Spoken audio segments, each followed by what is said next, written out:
Ode on Melancholy is one of the five best odes Keats composed in 1819.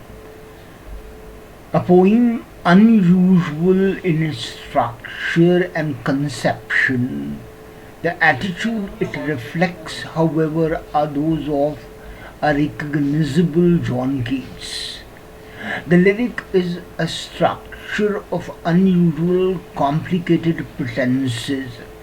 We must treat every lyric as an implicit monologue with a dramatic persona in a fictional context.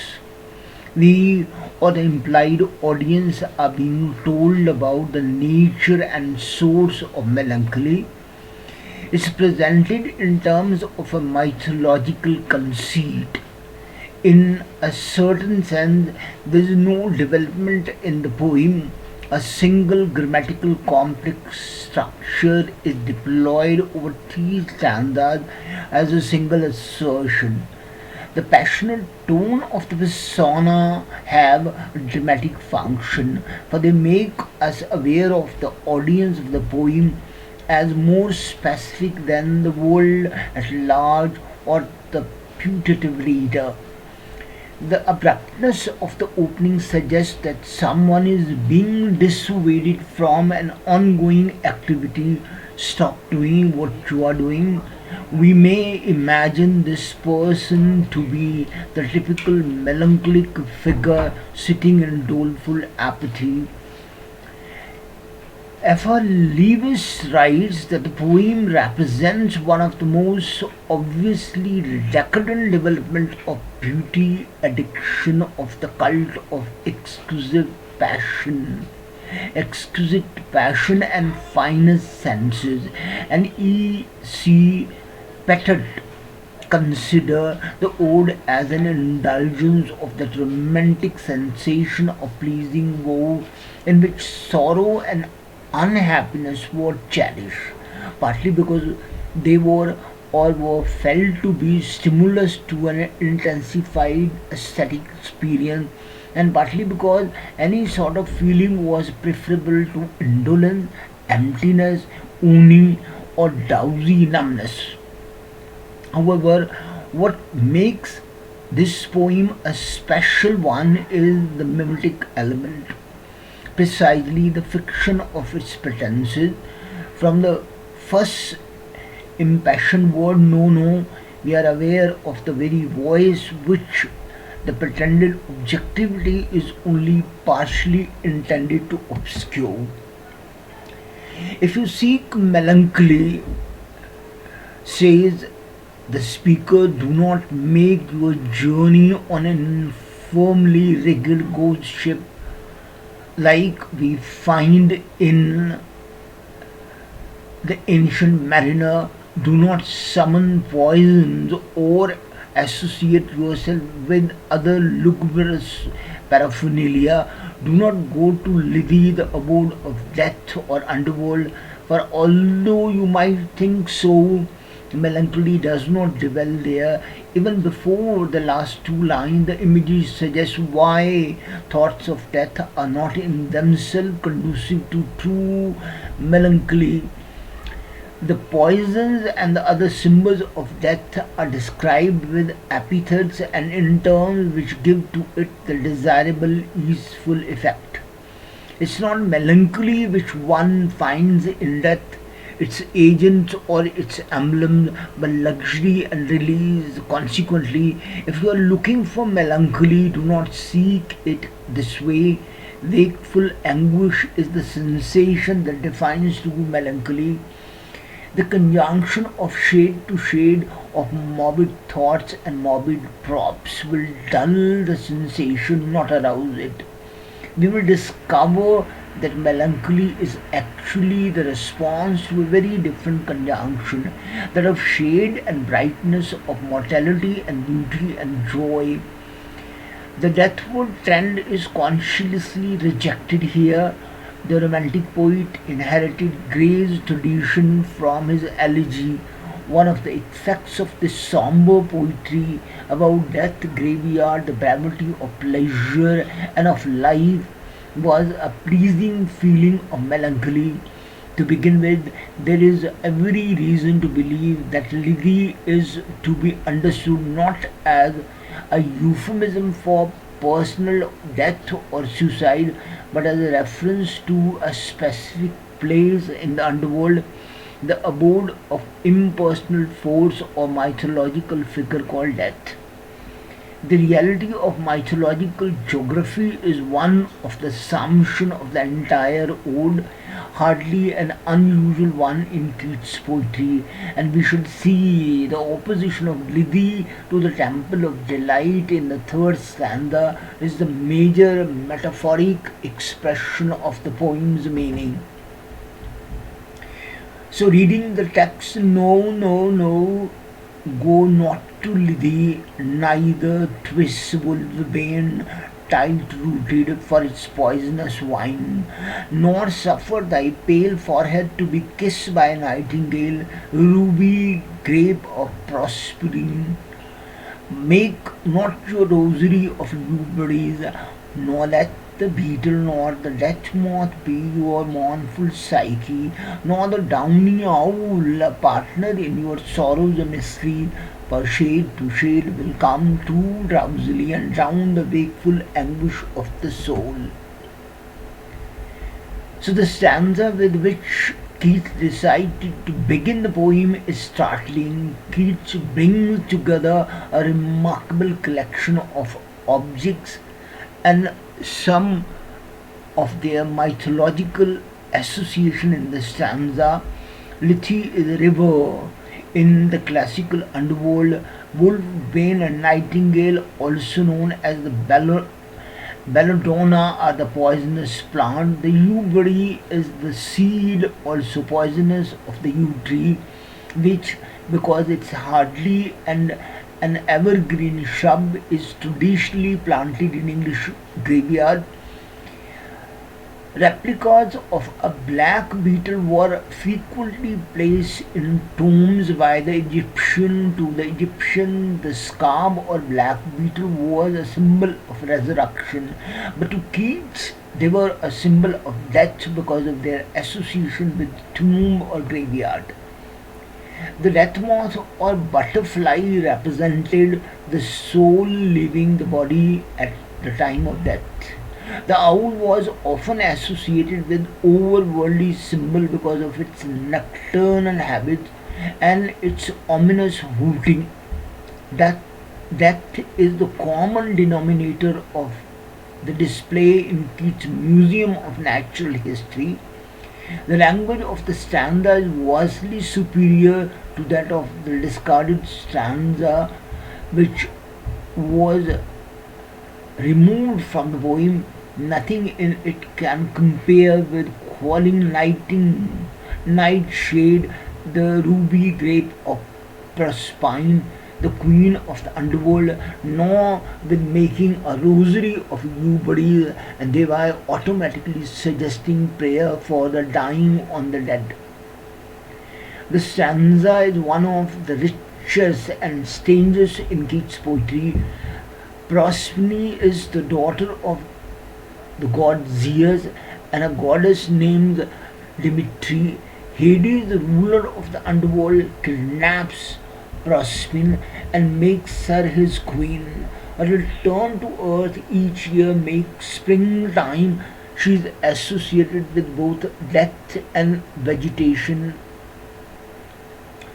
Their melancholy is a psychological condition, a fit that falls suddenly. This mode of reference the details of the long simile that follows in line 2-4 and particularly the syntax through which the whole stanza is developed. These apparently disrupt both the conceptual metaphor and the logical relations of the stanza. The syntactic sequence from the first to the second stanza implies that a distinction is being made between what to do and what not to do. When one is in a melancholy fit, there are two ways to pursue melancholy to her very home. One by taking advantage of a certain mood, and the other by taking advantage of a certain situation. Each, of course, hinges on the opportunity for a concentrated and heightened awareness of beauty or vitality. Therefore, the most sensuous man, the man who can burst joy's grave against his palate fine, as Keats put it in a striking image, is capable of the liveliest response to melancholy. Keats' own experience of his life and his individual temperament made him actually or acutely aware of the close relationship between joy and sorrow. His happiness was constantly being chipped away by frustration. He was himself a very sensuous individual. In the Ode to Melancholy, Keats, instead of rejecting melancholy, shows a healthy attraction toward it, for unless one keenly experiences it, one cannot appreciate the joy of life. But when the melancholy fit shall fall sudden from heaven like a weeping cloud that fosters the two-headed flowers all and hides the green hill in April shroud, then glut thy sorrow on the morning rose, or on the rainbow of the salt sand wave, or on the wealth of globe peonies. Or if thy mistress some rich anger shows, imprison her hand and let her rave, and feed deep, deep upon her peerless eyes. So the poet suggests a way to attain the condition of melancholy. The source of melancholy is the contemplation and acute recognition of the mortality of beauty, of joy, forever bidding adieu in a world of mutability.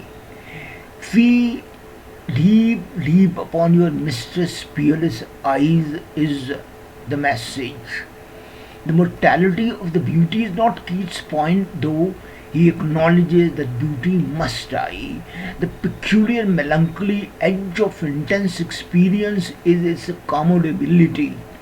It's being on the edge of what can be felt at all. The extremity of delight is generated by a suffering at the center, and the profoundest exploitation of delight returns us to its origin in grief.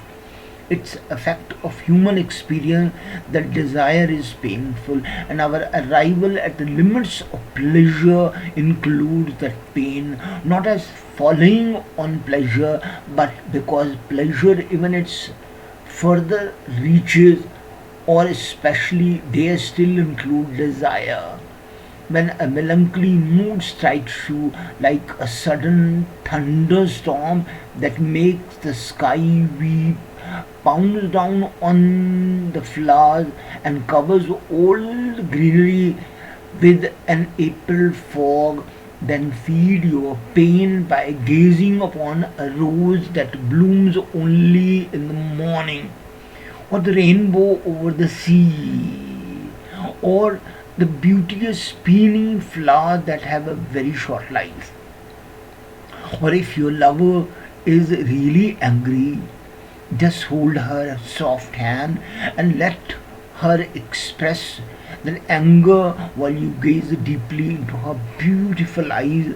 Nature's beauty is inseparable from a cycle of life and death. In other words, the beauty of nature is transient.